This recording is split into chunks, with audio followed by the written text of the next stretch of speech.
Ինչով եք զբաղվում այս ընթացքում։ Այս ընթացքում կուսակցական աշխատանքներով ենք զբաղվում, մարդկանց հետ ենք շփվում, մարզեր ենք այցելում, Երևանում տարբեր տեղեր ենք գնում։ Մեր քաղաքական գործչի սովորական կյանք։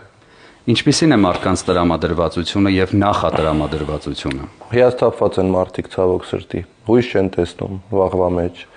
Ես պետքա շատ ազնիվ լինեմ, մարդիկ դժգոհ են իշխանություններից, բայց նաև դրա հետ մեկտեղ չեն կարողանում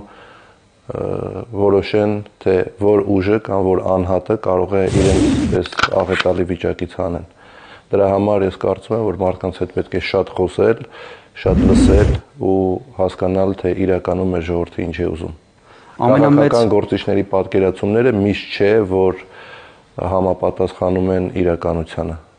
Ամենամեծ հոգսը, որ հնչեցնում են մարդիկ, ո՞րն է, կմտաբերեք այս բանը։ Գիտեք, երկու մասի պետք է բաժանենք հոգսերը։ Կան գլոբալ հոգսեր, որը վերաբերվում են առհասարակ պետությանը եւ պետության վաղվա օրվան ապագային եւ այսօրվա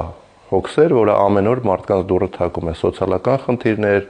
աշխատատեղերի բացակայություն կամ աշխատատեղերի առկայություն, բայց շատ ցածր աշխատավարձով, իսկ եթե նայում ենք ավելի լայն եւ ավելի խորը, մարդիկ մեծ վտանգ են տեսնում մեր երկրի ապագայի հետ կապված։ Անվտանգային համակարգը ամբողջությամբ, եթե իմ բառերով ասեմ, անվտանգային